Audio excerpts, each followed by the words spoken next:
Vamos abrir as nossas Bíblias, queridos irmãos, no Evangelho de Mateus, no capítulo 6. Nós vamos ler versículos 2, 3 e 4. É palavra de Deus para o coração de todos nós na noite desse dia, buscando aprendizado, agradecendo a Deus por todas as bênçãos, inclusive a bênção da chuva.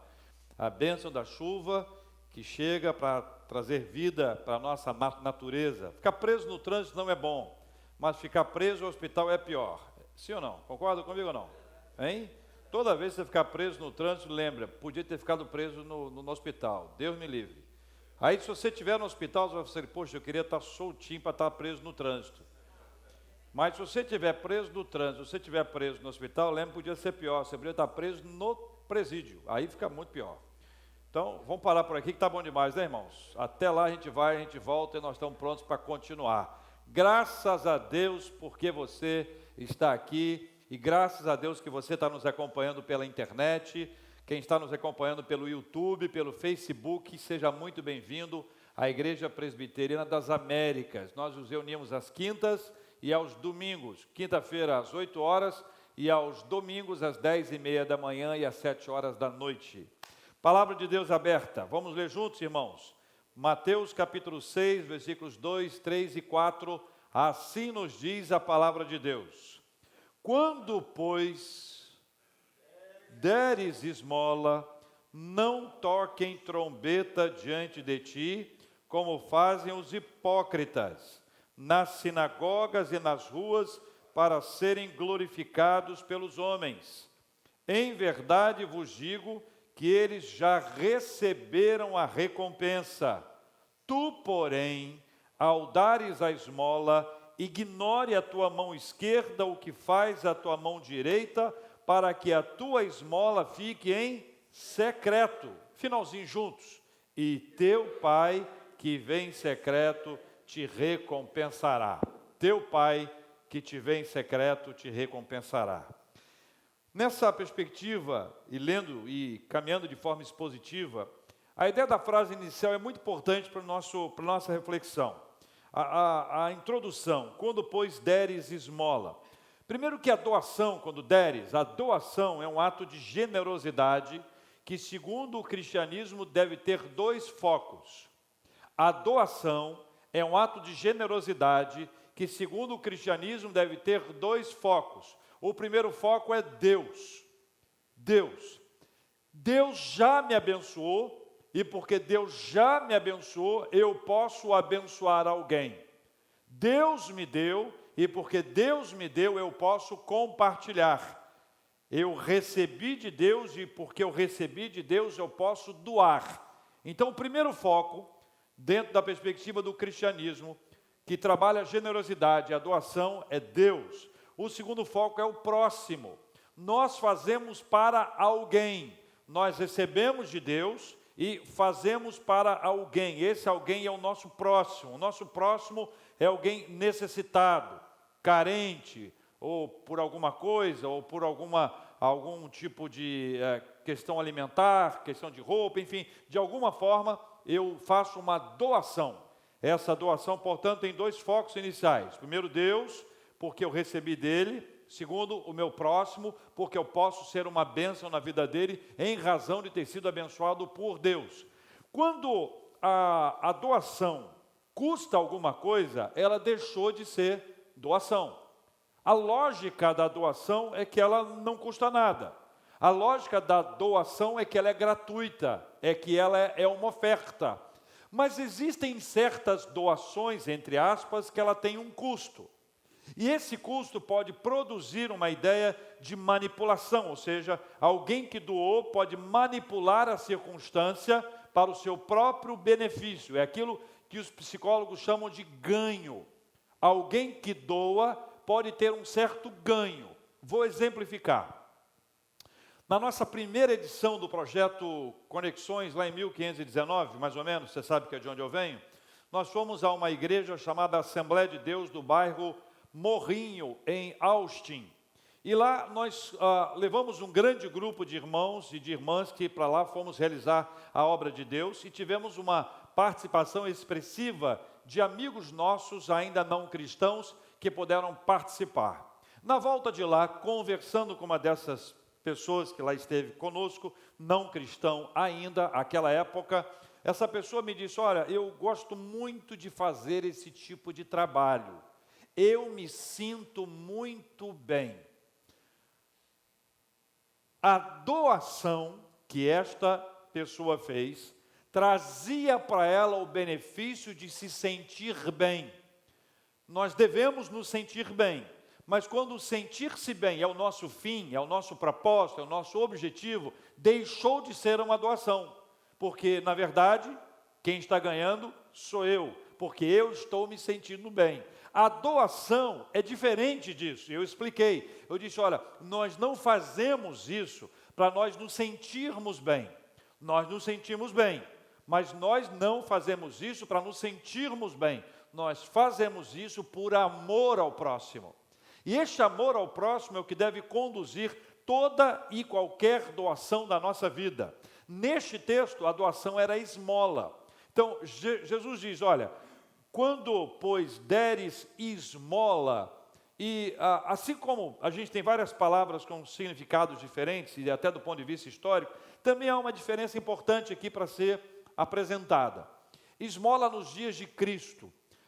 Existe um significado para o termo grego que é utilizado aqui, que significa uma doação benevolente para aliviar o pobre. Essa ideia do aliviar ao pobre eu achei bastante oportuna e fiz a tradução do texto bíblico que está aqui, inserindo no lugar de esmola a expressão aliviar o sofrimento do pobre. Então, ficou assim: quando, pois, fores aliviar o sofrimento do pobre, não toques trombeta diante de ti, como fazem os hipócritas, nas sinagogas e nas ruas, para serem glorificados pelos homens. Em verdade vos digo que eles já receberam a recompensa. Tu, porém, ao aliviares o sofrimento do pobre, ignore a tua mão esquerda o que faz a tua mão direita, para que o aliviar o sofrimento do pobre fique em secreto, e teu pai que vem em secreto te recompensará. Então a ideia do texto bíblico é: quando você for aliviar o sofrimento do pobre, é diferente daquela esmola que eventualmente na rua as pessoas pedem e dão, como aquele coxo lá de Atos 3, que ele interpelou os nossos irmãos Pedro e João, quando eles estavam indo para a oração da hora nona. Está lembrado desse texto? Quando eles estiveram lá, ele pediu uma esmola. A esmola poderia ser uma moeda, poderia ser uma nota. A esmola, então, no contexto de Cristo, ela não é apenas aquela doação esporádica, mas é alguma ação que visa, de verdade, aliviar o sofrimento do pobre. Pode não resolver a questão, mas é uma maneira de aliviar aquele momento que está ali acontecendo. Jesus, em todo o texto bíblico e os evangelhos, e depois as cartas, enfim, os livros históricos, ele tem um encorajamento a seus seguidores para que eles aliviem o sofrimento do pobre. O evangelho nos ensina a ter sensibilidade social, a perceber a necessidade do outro e a nos incomodarmos com isso. A não cruzarmos os braços, ou não admitirmos: olha, é isso mesmo, se fizer isso não vai mudar em nada, não vai adiantar nada. A nossa cabeça funciona para resolver, ainda que seja de forma imediata e circunstancial, mas de alguma maneira aliviar a questão da dificuldade que o pobre vive. Esta é a tradução do texto grego para nosso entendimento. Jesus incentivou, por exemplo, a liberalidade. Veja no capítulo 5, que é o anterior, versículo 42, que diz assim: dá a quem te pede e não voltes as costas ao que deseja que lhe emprestes. Em outro texto, lá no Evangelho de Lucas, capítulo 10, versículos 25 a 37, Jesus fala sobre aquela parábola do samaritano, onde existe uma personagem dentro daquele texto que desenvolve a sua sensibilidade, a sua misericórdia para com o próximo.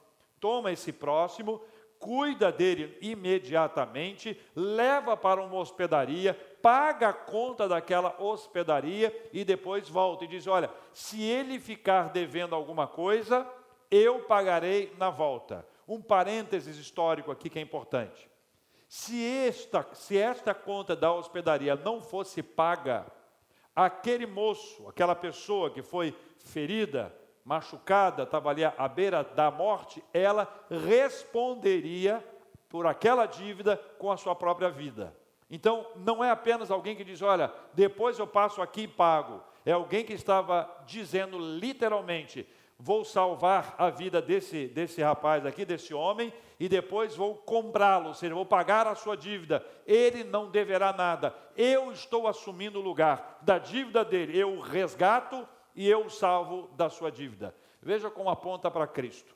Como alguém que não apenas nos resgata, mas paga a nossa dívida. Essa é a ideia do texto ali da parábola do samaritano. Em Atos 6, existe a instituição dos diáconos.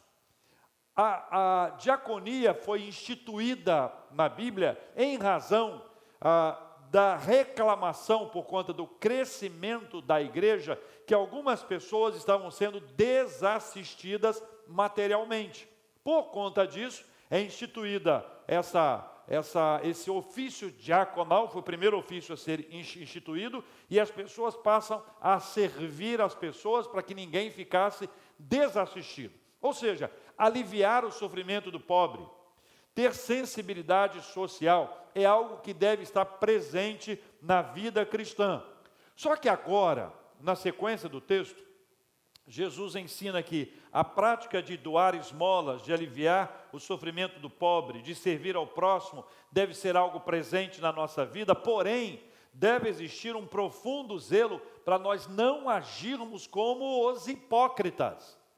E aí a situação se aperta um pouco mais, porque a pergunta que a gente faz ao texto é, como agem os hipócritas? Então veja como a Bíblia diz aqui, quando, pois, deres esmolas, não toques trombeta diante de ti, como fazem os hipócritas. Então, como fazem os hipócritas?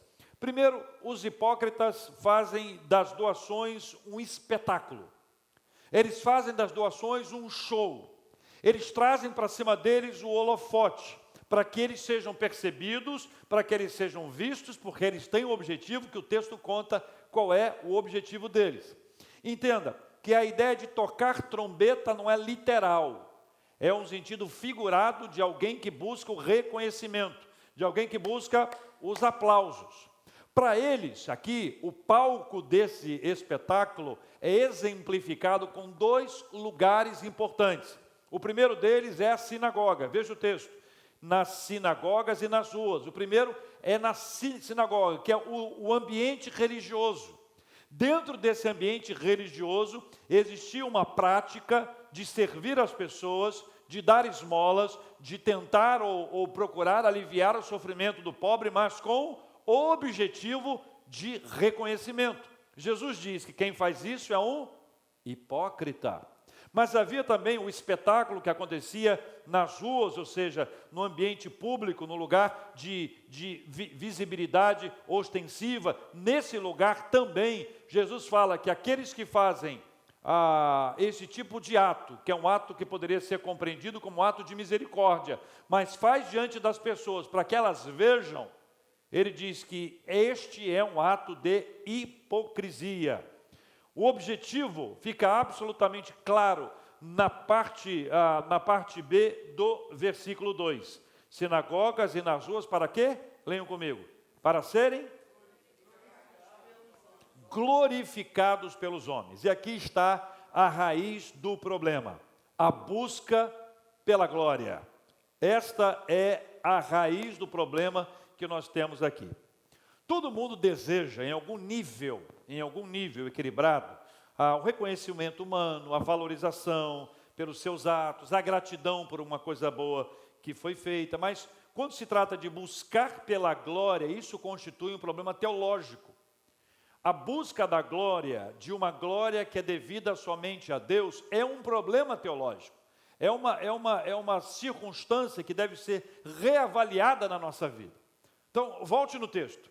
Se eventualmente, seja no ambiente religioso ou no ambiente público, alguém procurou aliviar o sofrimento do pobre, alguém procurou ter uma ação de misericórdia, alguém agiu de maneira em que expôs a sua sensibilidade social, se isso aconteceu com o fim de ser glorificado pelos homens, de nada valeu aquela ação, porque aquela ação foi uma ação de hipocrisia, foi um hipócrita, foi aquele que encenava. Encenava o quê? Encenava uma doação, quando na verdade quem estava doando estava querendo receber. Quando é uma doação, ela é gratuita, ela é de graça, não se quer nada em troca. Quando se quer alguma coisa, quando se busca alguma coisa, deixou de ser uma doação. Aí está o X da questão da hipocrisia. A hipocrisia é quando eu vou doar, mas na verdade eu estou recebendo, ou quero receber. Este é um problema teológico que precisa ser compreendido. Essa busca faz do homem um idólatra. Porque de alguma forma ele se coloca no papel de adorador de si mesmo. Ele quer a glória, ele quer receber os aplausos, ele quer receber esse reconhecimento. Existem os que buscam a glória do saber, mais do que os outros sabem, para ser glorificado pelo seu vasto conhecimento. Existe os que buscam a glória do poder econômico e fazem disso um instrumento de domínio. Existem aqueles, por exemplo, que buscam a glória religiosa e se apresentam como santarrões, como mais santos do que os outros. Qualquer uma dessas busca colocar-se no lugar daquele que merece a glória. Quem merece a glória é Deus. Somente a Deus a glória. Jesus diz que os que agem assim, a recompensa deles é recebida aqui. Ou seja, não há nenhum reconhecimento divino. Por que não há? Porque Deus é capaz de discernir as motivações. Deus é capaz de discernir as nossas intenções. Nós não temos isso. Nós julgamos as pessoas. E Jesus diz para que nós não julgássemos. Por que não? Por que não? Não julgueis para que não sejais julgados. Ou seja, qualquer pessoa que haja com esse tipo de motivação, Deus não a abençoa. Não terá a bênção de Deus sobre ela. O máximo que ela pode receber é o reconhecimento humano, que passa e que se dobra, e que se multiplica a necessidade de receber o reconhecimento e a glória, a glorificação. Isso acaba sendo uma prisão em que o indivíduo ali está. O Evangelho vem para nos libertar disso. O Evangelho vem para nos ensinar a amar as pessoas. Jesus nos traz, a partir da sua presença aqui, essa mensagem do Evangelho, essa boa nova, que nos liberta disso e nos dá a motivação correta para o serviço do Senhor. Versículo 3, Jesus fala do não espetáculo. Ele fala do não show. E usa uma linguagem, usa uma imagem impressionante. Veja comigo o versículo 3. Tu, porém, ao dares a esmola, o que faz? Ignore a tua mão esquerda, o que faz a tua mão direita. Seria algo mais ou menos assim, que ninguém no ambiente religioso saiba. Que ninguém no lugar público, no caso aqui a praça, tenha algum tipo de ruas, tenha algum tipo de conhecimento. Só quem precisa saber é a mão que doa e a mão que recebe. Então, a figura é espetacular. Jesus se utiliza, ele faz uso de uma expressão que traz para qualquer pessoa que estava naquele contexto uma compreensão imediata. Ele diz, olha, tem gente que quando vai dar alguma esmola, vai aliviar o sofrimento do pobre, ele pede que alguém toque trombeta. Então, existem aqueles que estão acompanhando o espetáculo, aqueles que estão acompanhando o show. Ele diz, olha, você não faça assim, porque quem faz assim age como um hipócrita, age com hipocrisia. Quando ele quebra isso, o não espetáculo, o não show, é aquele que faz com uma mão que não saiba a outra mão, ou seja, só saiba a mão que doa e a mão que recebe. Isso é libertador, porque isso nos tira da tirania do ego, isso nos arranca do desejo de glória, isso nos faz ver o outro como um instrumento para eu abençoar, não para ser abençoado, não para ser beneficiado. Isso nos arranca de uma prisão emocional e nos faz reconhecer que Deus já nos abençoou para nós abençoarmos as pessoas. O que isso gera na nossa vida? Isso gera a que a gente aprenda a viver contente em toda e qualquer situação, como disse o apóstolo Paulo. Isso nos tira daquele lugar de querer receber, de necessitar de receber. Há uma libertação produzida e gerada pelo Espírito Santo de Deus na nossa vida. A nossa mão direita, ela não conta para a nossa mão esquerda. A única mão que sabe é a mão que doa e a mão que recebe. Não é necessário que haja um reconhecimento público. Por quê? Porque eu fui liberto disso. Enquanto eu estava aprisionado a isso, eu precisava de reconhecimento. Enquanto eu não recebia um muito obrigado, ou parabéns, ou essa é uma pessoa extraordinária, um doador maravilhoso, enquanto eu estava aprisionado àquilo, eu necessitava de todas essas coisas, e segundo Cristo, segundo o Evangelho, essa é uma atitude hipócrita, porque na verdade eu não estava doando, eu estava doando para receber. Doação é quando você entrega sem querer receber nada em troca. Se o modelo de aliviar o sofrimento do pobre, do versículo 2, aquele que toca trombeta, aquele que faz no ambiente religioso, no ambiente público, Deus não abençoa, o do versículo 3 poderia ser apresentado como Deus está vendo. Tem ninguém vendo. Só quem viu é quem doou e quem recebeu. Não tem ninguém vendo. Deus está vendo. Deus está vendo. E o versículo 4 diz que, assim como Deus está vendo, o Pai que vê em secreto, Ele te recompensará.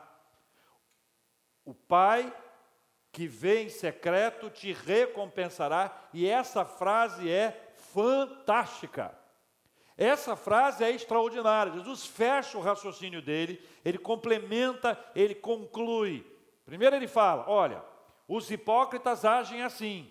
Eles querem reconhecimento porque eles querem ser glorificados pelos homens. Eles querem receber a glória que não é devida a eles. Eles se colocam no lugar de Deus e essa é uma questão teológica gravíssima. Isso é idolatria. Jesus diz, olha, isso não tem a minha bênção. Isso é hipocrisia. Como é que eu faço então? Eu deixo de dar esmolas? Não.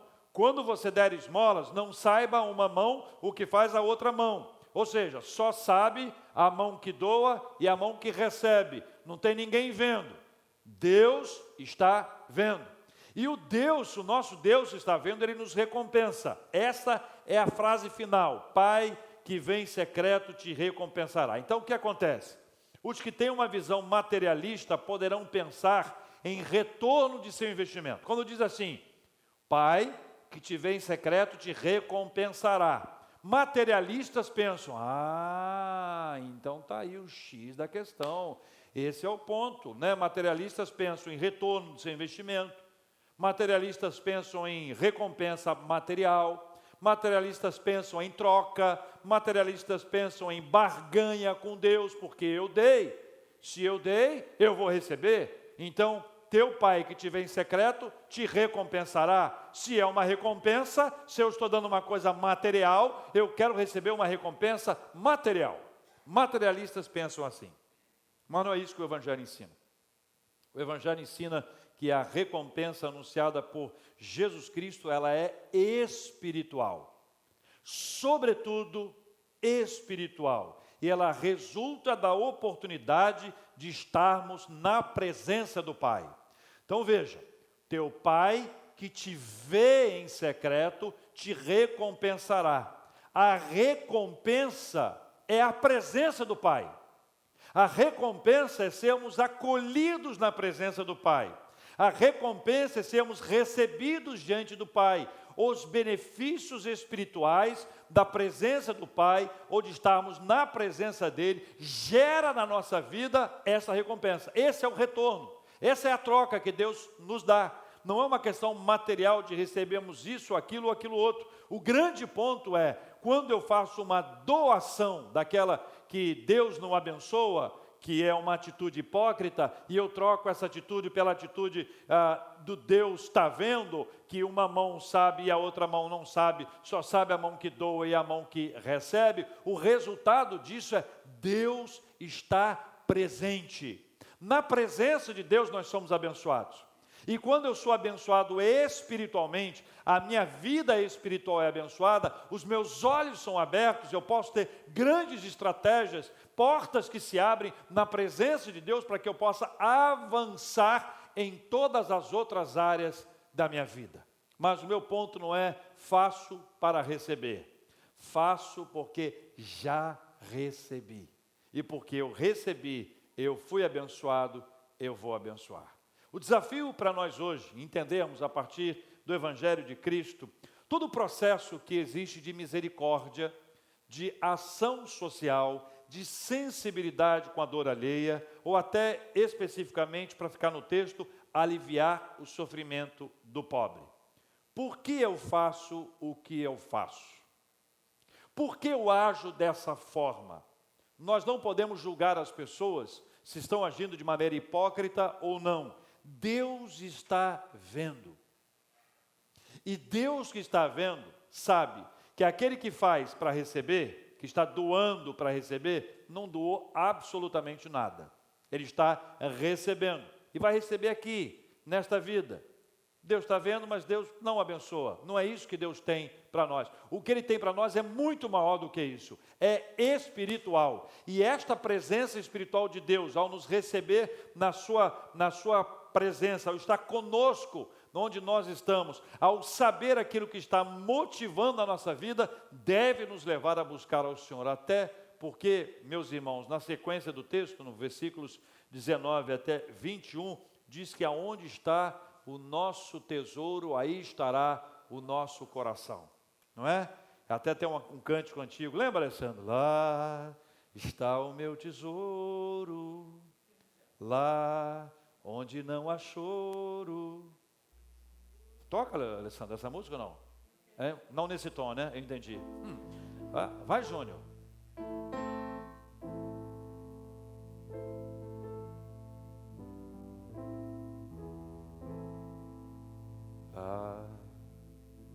Nem você sabe, eu que não sei mesmo, né, meus irmãos? Hein? O fato é, a letra diz assim: lá está o meu tesouro, lá onde não há choro, onde todos cantaremos juntos, hinos de louvor ao Senhor. Tá bom até aí. Ficamos por aqui.